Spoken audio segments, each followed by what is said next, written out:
सत्संग के इस 8वें भाग को प्रारंभ करते हैं। एक साधक ने महर्षि से पूछा कि महर्षि, मन का मूल कारण क्या है? कैसे सत मन के रूप में प्रकट होता है? तब महर्षि ने कहा, यदि हम प्राथमिकता तथा महत्व के अनुसार संकल्पों को क्रमबद्ध करें तो मैं का भाव सबसे अधिक महत्व का स्थान लेगा। व्यक्तिगत भाव अथवा संकल्प भी सारे अन्य संकल्पों का मूल है, क्योंकि प्रत्येक विचार तथा संकल्प किसी व्यक्ति के संकल्प के रूप में ही उदय होता है। बिना अहंकार के मन का तथा संकल्पों का स्वयं अपना कोई अस्तित्व नहीं है। अतः अहंकार के द्वारा ही संकल्प वृत्तियां प्रकट होती हैं।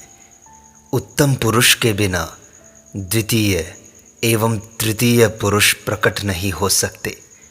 उत्तम पुरुष के उद्भव के उपरांत ही उनका उद्भव संभव है। इसलिए इन तीनों ही पुरुषों का उदय तथा लोप एक साथ होता है। अतः मैं या जीव का मूल कारण ढूंढो। मैं का भाव शारीरिक अहम के लिए ही संभव है तथा शरीर या इंद्रियां ही इसका आधार हैं। क्या इसका केंद्र शरीर में है तथा क्या इसका किसी अंग विशेष से संबंध है?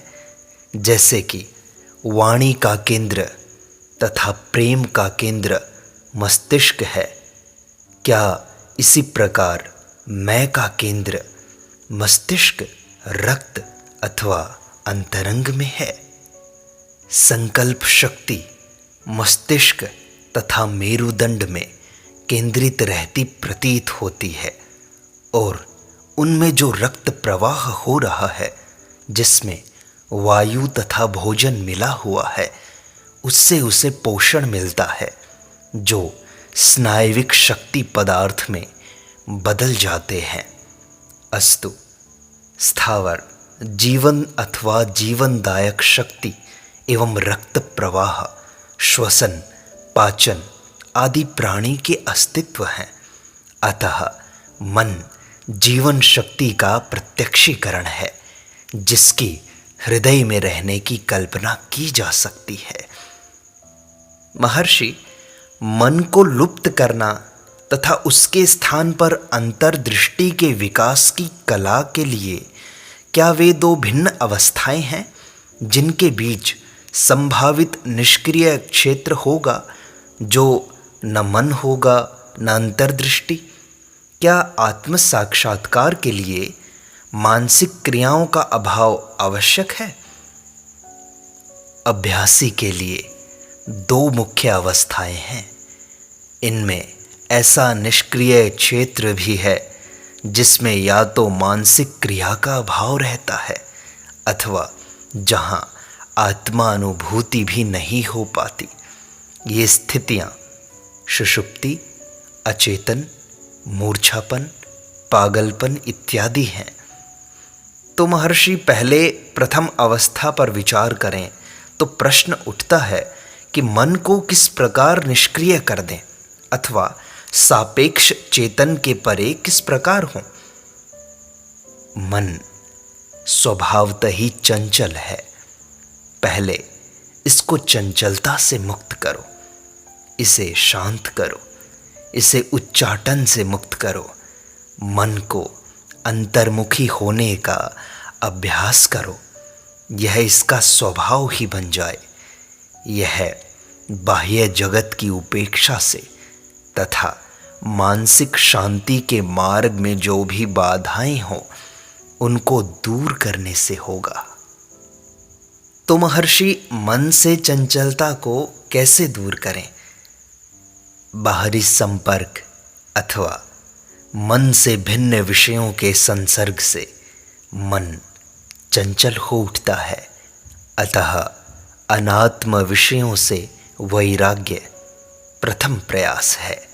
इसके बाद आत्मनिरीक्षण तथा एकाग्रता स्वभाव में आ जाए। यह इंद्रिय निग्रह बाह्य एवं आंतरिक शम दम आदि से प्राप्त होती है, जो अंततः समाधि में परिणत होती है। तो महर्षि, इनका अभ्यास किस प्रकार किया जाए? बाहरी दृश्य जगत क्षणभंगुर है, इसके चिंतन से वैराग्य होगा। अतः सर्वप्रथम एवं महत्वपूर्ण यत्न आत्मविचार का है। जब आत्मविचार का अभ्यास निरंतर सहज ही होता है तो उससे स्वतः ही धन, यश, आराम, सुख आदि के प्रति उपेक्षा उत्पन्न हो जाती है। इसके बाद मैं के भाव की शोध स्पष्ट होने लगती है। मैं का स्रोत हृदय है, जो साधक का अंतिम लक्ष्य है। कदाचित आत्मविचार का मार्ग साधक के स्वभावानुकूल न हो तो उसे किसी इष्ट के प्रति भक्ति भाव धारण करना होगा।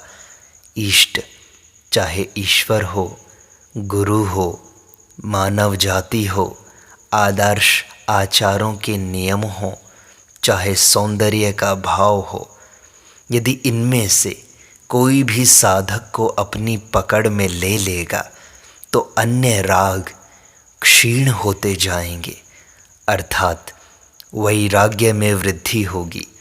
इससे अपने इष्ट में आस्था दृढ़तर होती जाएगी तथा अंत में पूर्ण दृढ़ हो जाएगी।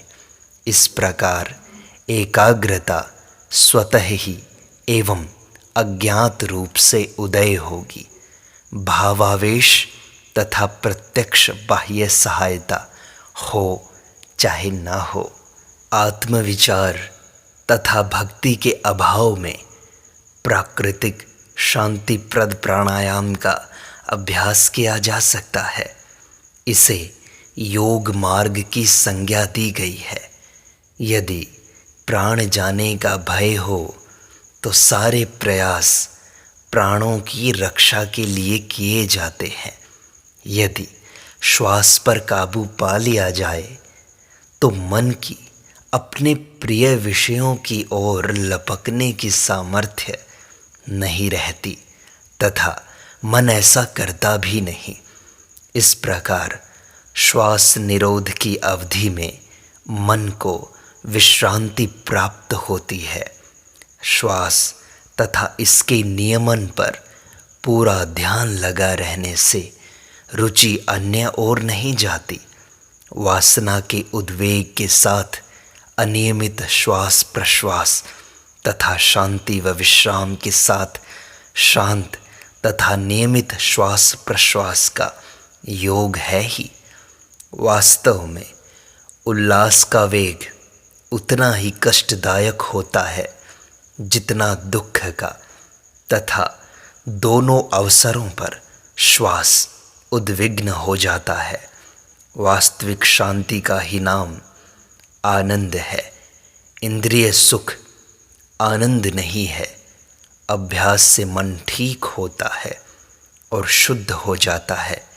जिस प्रकार उस तरह सान पर घिसने से पैना हो जाता है, तब मन आंतरिक तथा बाह्य समस्याओं को अधिक सरलता से हल कर पाता है।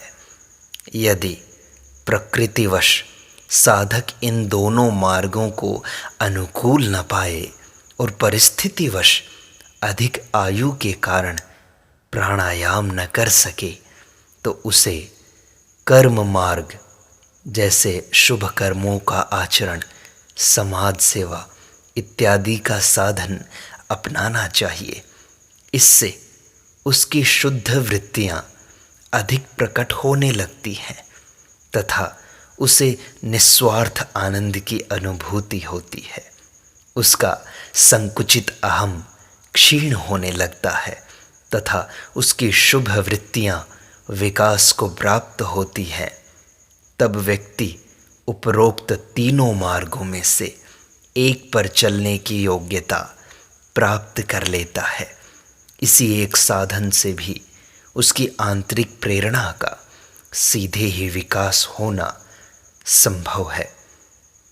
तो महर्षि, क्या किसी विचार प्रवाह अथवा प्रश्न श्रृंखला के द्वारा आत्म सम्मोहन की स्थिति उत्पन्न नहीं की जा सकती?